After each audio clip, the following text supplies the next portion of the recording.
My name is George Havens. I am a native Clevelander.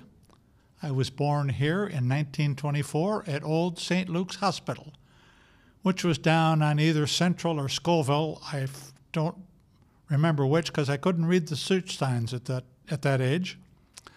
I grew up in East Cleveland, went to Shaw High School, went then to Case School of Applied Science for 1 year, off into the Army and overseas for 3 years, back and graduated from Case Institute of Technology in 1949. I have spent my working career in Cleveland, mainly in the advertising business, ending up as the chairman and chief executive officer of the Jamie Organization, which was the fastest growing advertising agency in Cleveland in the 1980s. We also, for a period of 16 years, had a home in Bozeman, Montana, but we chose our retirement time to be in Cleveland and to be at Judson Manor, and we're delighted to be here in this place. When I grew up in East Cleveland in the 30s and the 40s, of course, this area was relatively close. So we were down here as much as we were downtown. And there was a lot of attractions here. There were 3 or 4 movie theaters here. There was the Trianon Ballroom. There was the Elysium ice skating rink. There was a roller skating rink. There were stores. There was the Crosby's restaurant, which is where everybody went for their Sunday afternoon dinner. And so it was easy and fun to be here. At one point in high school, since I was a jazz aficionado, I brought Jenny, my wife, and my best friend, Ben Austin, who later became the best man at our wedding, down to the Trianon Ballroom to hear Louis Armstrong. And Jenny thought, oh, that's going to be wonderful. I'm going to have 2 different fellas to dance with. Well, it turned out that Ben and I stood in front of the bandstand watching Louis Armstrong the whole time, entranced, enthralled by him, and we never did dance with Jenny. There are lots of great memories here at University Circle. A lot of them related to Case. At the end of my freshman year in the spring of '43, there was the traditional bag rush between the freshman class and the sophomore class. And this took place in an empty field somewhere near the campus.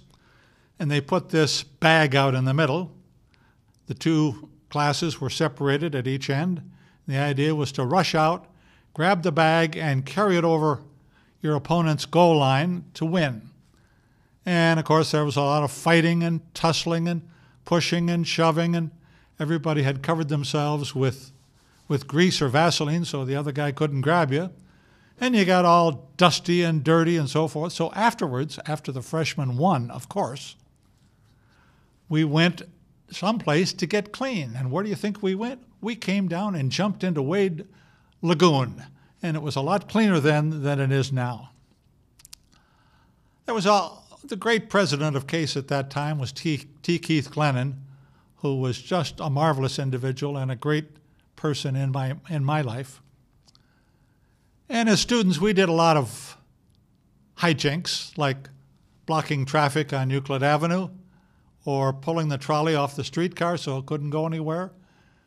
And Glennon would come out and say, now, fellas, I know you want to have some fun, but he said, be careful what you do, because he said, over there in the Wade Park Manor, sitting up in those windows looking out, are some rich widows that I need to give a lot of money to Case.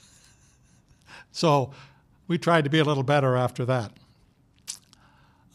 Ginny and I got married in 1948, and we spent our first 2 anniversary dinners here at the Wade Park Manor, because the Wade Park Manor was, of course, a very elite, upscale place at that period of time.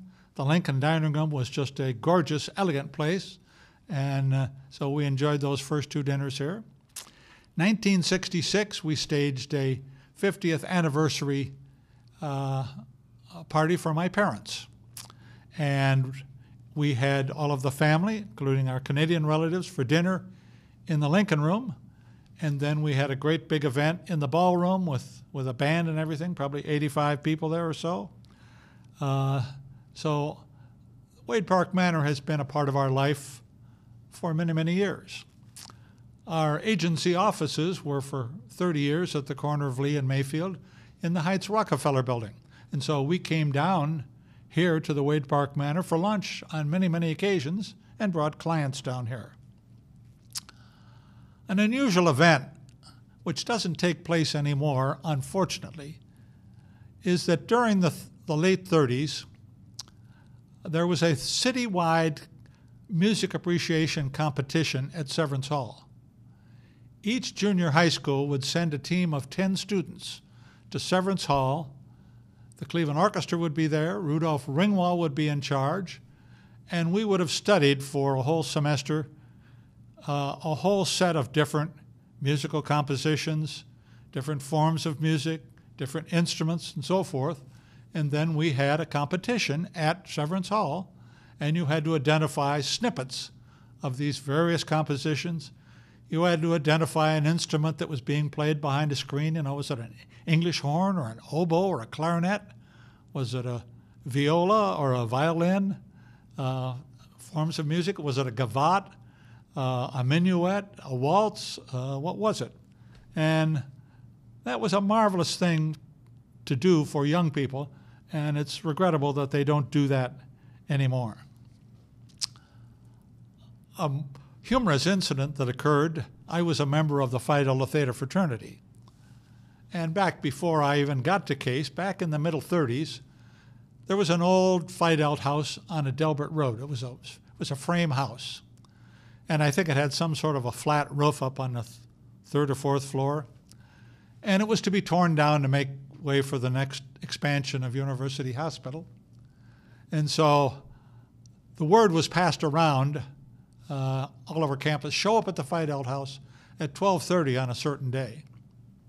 This was after the house had been pretty much emptied and was ready to be torn down. And the brothers had taken an upright piano and they had gotten it up on the roof. And at 12:30, they said, everybody, stand back.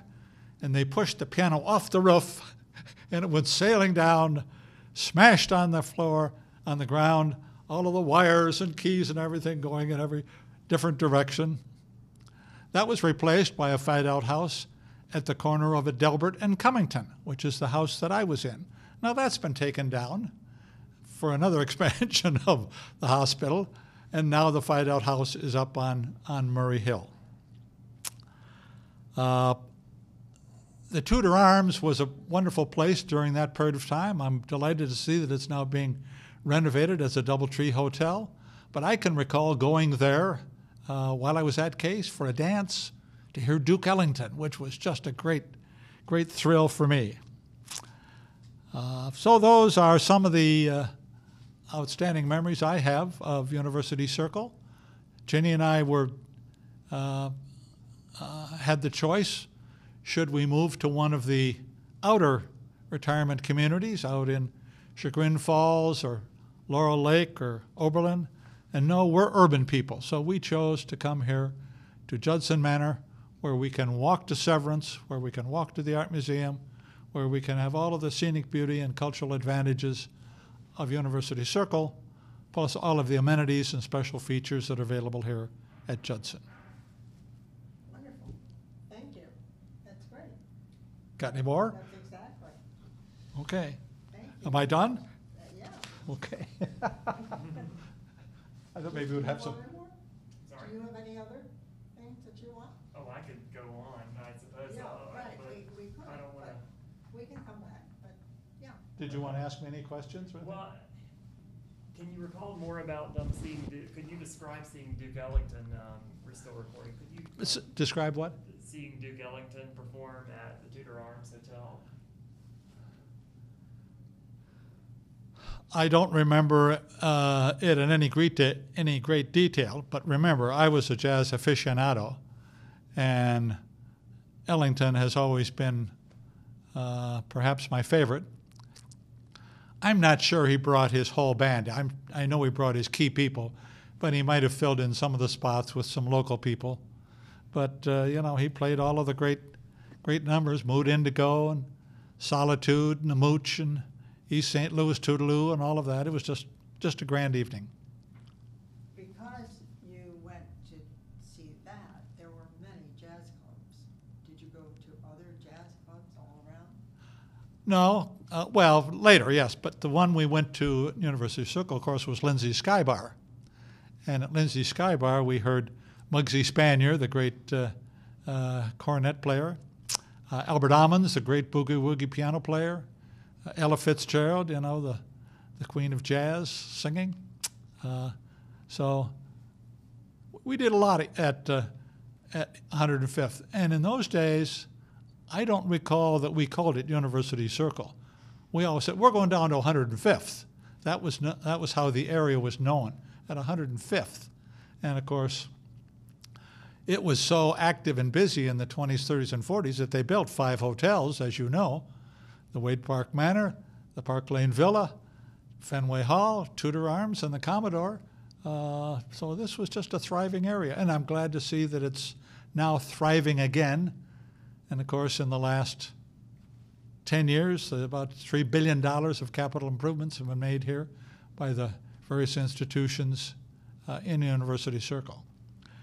When we have visitors, we take them on a tour of University Circle and explain that this is different than in most other metropolitan areas of the country, where the cultural or arts institutions are diversified and spread all over the city, where they're all aggregated and concentrated right here.